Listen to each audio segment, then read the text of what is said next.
Friends, thank you for being here today.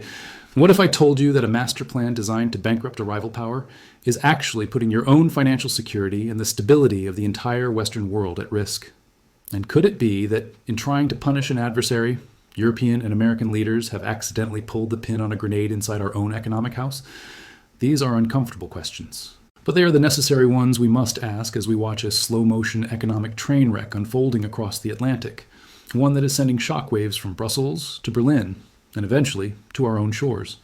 We are witnessing a profound shift in the global order, triggered not by tanks or missiles, but by a decision that was supposed to be a stroke of genius, the seizure of Russian assets.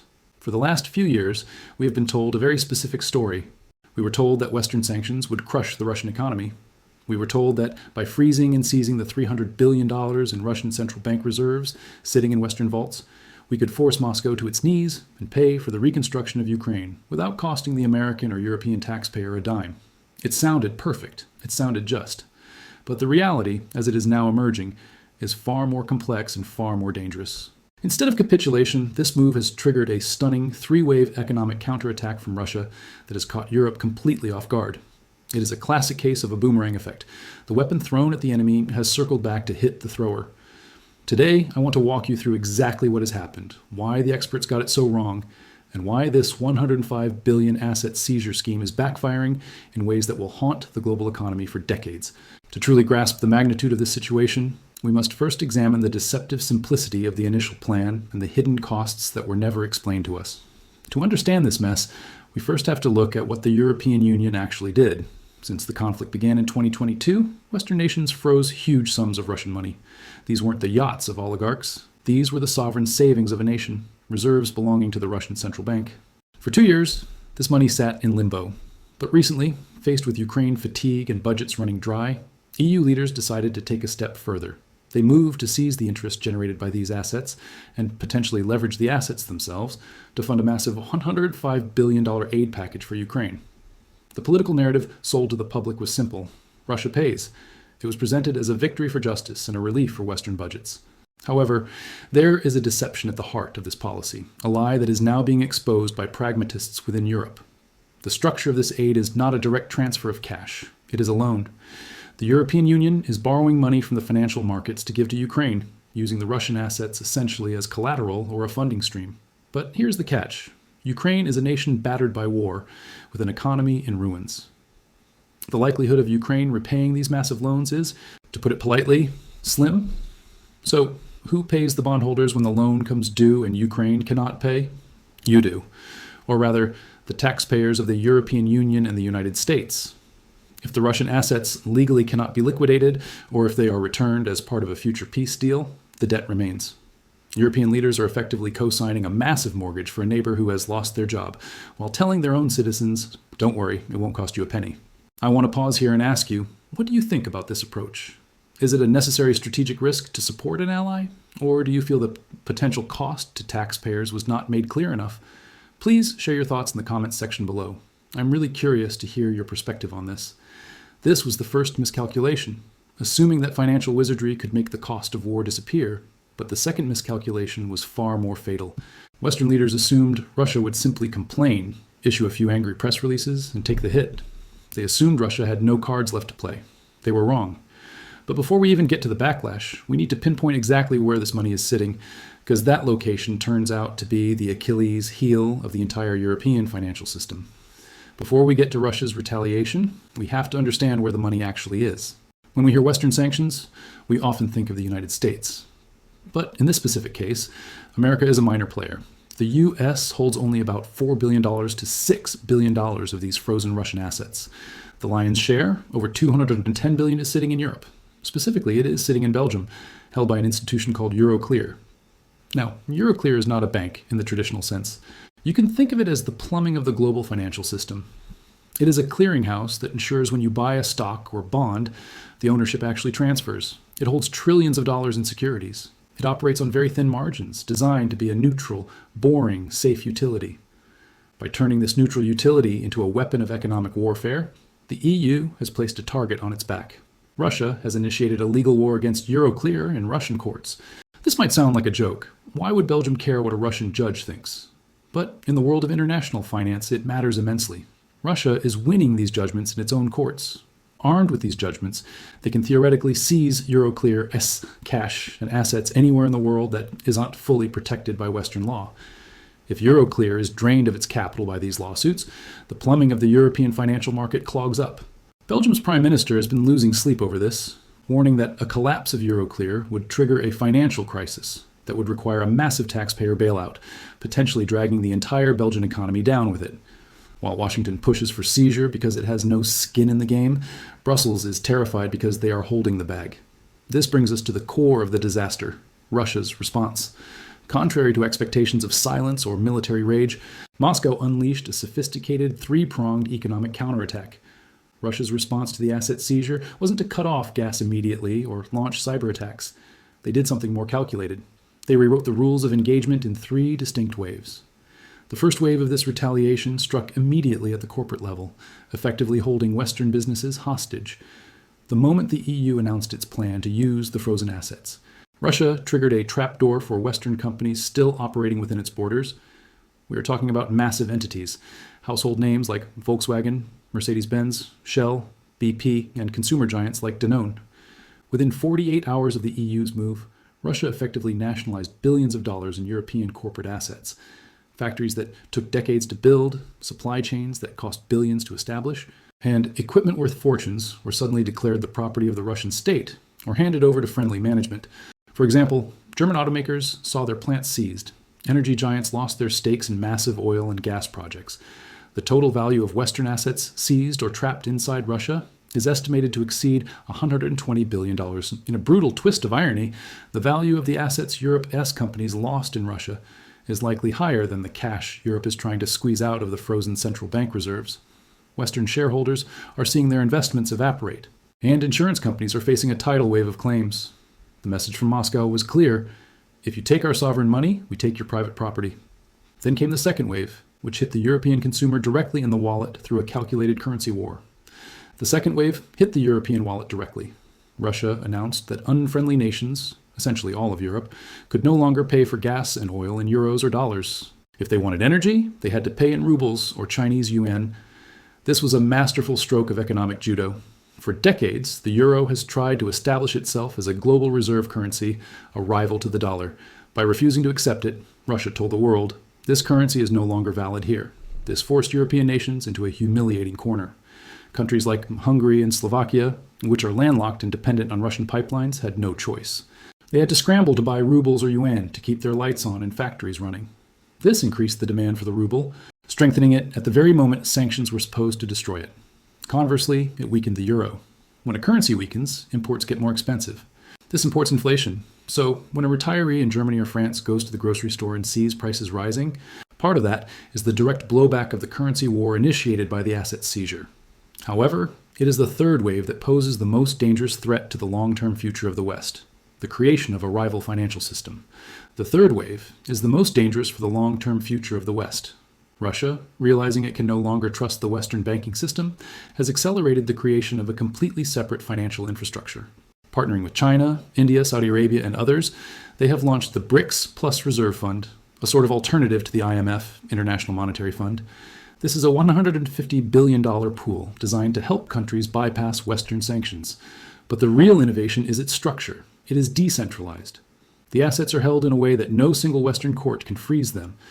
By weaponizing the SWIFT payment system in the banking sector, the West gave the rest of the world a very strong incentive to build a system where the West is in charge. We forced them to innovate. Now, countries are trading in local currencies, bypassing the dollar and euro entirely. This erodes the exorbitant privilege the West has enjoyed for 80 years, the ability to print money that the rest of the world is forced to use. If you're finding this breakdown valuable and want to stay ahead of these complex global shifts, please hit the like button and make sure you are subscribed to the channel. It really helps us continue to bring you these in-depth analyses. Now, this fallout extends far beyond Russia and Europe, triggering a crisis of trust across the entire global South. The fallout extends far beyond Russia. The rest of the world is watching, and they are taking notes. This brings us to the robbery narrative. In the eyes of the West, seizing these assets is a legal penalty for violating international law. But in the eyes of the global South, Asia, Africa, Latin America, and the Middle East, this looks like something else entirely. Vladimir Putin has framed this not as a sanction, but as open robbery. Theft is secret, he argues. This is robbery because it is done in the open. Whether we agree with him or not is irrelevant. What matters is that major neutral powers are starting to agree with the logic. Saudi Arabia, the UAE, Brazil, and Indonesia are looking at their own reserves sitting in London, New York, or Frankfurt, and asking a terrifying question: if they can do this to Russia, what stops them from doing it to us? Consider the perspective of a conservative Islamic nation. They have strict laws protecting their traditional values, laws that often conflict with modern Western views on gender and social rights. Leaders in these regions are genuinely worried. What if next year the West decides that our stance on LGBT rights or human rights is unacceptable? Will they freeze our assets then? Will they seize our savings to fund opposition groups? For decades, Switzerland and the EU were seen as neutral vaults. You didn't have to like their politics to trust their banks. That trust is now shattered. The message sent by the asset seizure is that property rights in the West are conditional.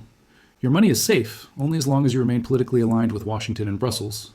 As a result, we are seeing a quiet but massive capital flight. Sovereign wealth funds are diversifying. They are buying gold. They are moving assets to Singapore or Hong Kong. They are reducing their exposure to Western debt. This means less demand for our bonds, which leads to higher interest rates for us. The risk-free status of Western debt has been stained. As if these economic fires weren't enough, we must also look at the dangerous political tension this is causing between the United States and our European allies. Finally, we must look at the tension this is causing between the United States and our European allies. As I mentioned, this is easy for America. We don't hold the assets, and we don't rely on Russian gas. It is very easy for Congress to pass the Repo Act demanding seizure because the blowback hits Berlin and Brussels, not Washington. But there's another layer of political urgency here, often whispered about in the corridors of power: the Trump factor. Current European leaders and the current U.S. administration are rushing to finalize these loans and asset seizures before the next American presidential inauguration. Why? Because there is a tangible fear that a future Trump administration might take a different approach.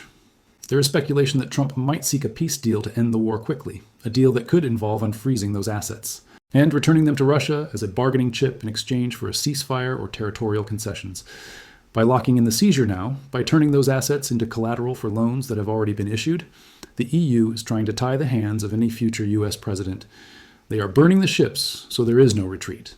But in doing so, they are potentially sabotaging future peace negotiations.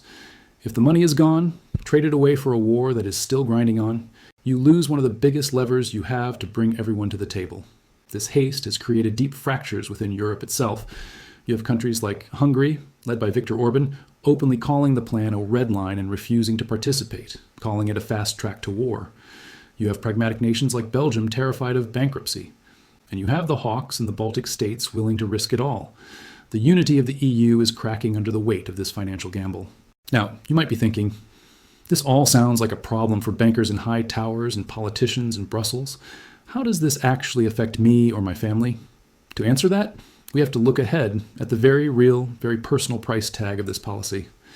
Let me take you forward to the 2026 scenario that financial analysts are quietly dreading. This isn't science fiction. It is simple math based on the loss of trust we are already seeing.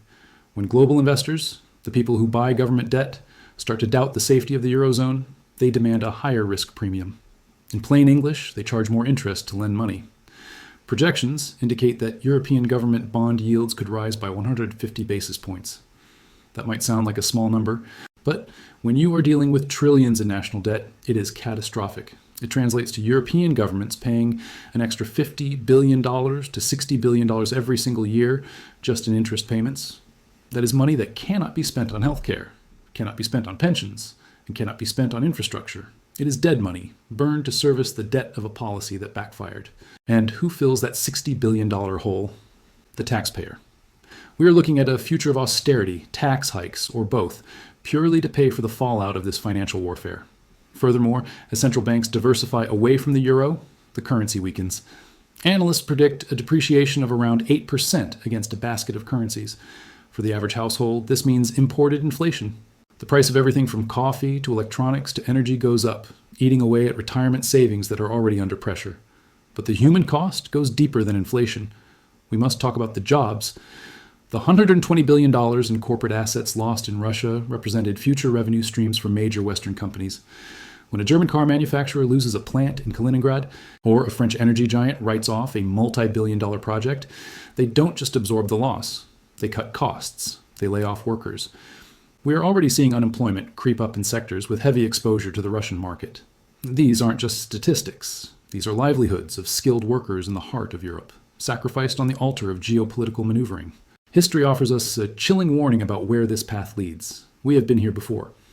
After World War I, the victorious Allies imposed harsh reparations on Germany, determined to make them pay for the war.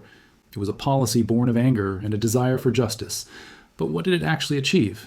It destabilized the Weimar Republic, triggered hyperinflation that wiped out the middle class, and created the fertile soil for extremism to take root. The Russian asset seizure risks following a similar tragic trajectory. Initially celebrated as a clever way to punish an aggressor, it is rapidly mutating into a mechanism for instability. By humiliating a nuclear power and trying to bankrupt it, we aren't just creating economic enemies, we are creating political desperation. In Europe, the economic pain is already fueling the rise of anti-establishment parties who campaign on a simple message. The elites sacrificed your economy for a foreign war. This political polarization makes the West weaker, not stronger. So, as we stand back and look at the final balance sheet of this operation, the verdict of history is beginning to take shape. Friends, as we look at the balance sheet of this operation, the numbers simply do not add up. The West aimed to inflict $105 billion in pain on Russia. In exchange, European companies have lost over $120 billion in assets. The euro has been weakened, inflation has been imported. The legal safety of the European banking system has been compromised. And perhaps most damaging of all, the trust of the non-Western world has been eroded, accelerating the rise of a rival economic bloc led by China. China is the ultimate winner here. They didn't have to lift a finger. We have effectively pushed Russia into their arms and given the rest of the world a marketing brochure for why they should join a Chinese-led financial system. We have taught the world that the dollar and euro are weapons, and in doing so, we have encouraged them to build shields. The lesson of history is clear. Economic warfare is not a free lunch. When you weaponize your currency and your banking system, you encourage others to abandon them. The $105 billion asset seizure will likely be studied by future historians not as a triumph of justice, but as the moment the West overplayed its hand, sacrificing its long-term financial credibility for a short-term political statement. We must hope that cooler heads prevail and that a path back to stability can be found.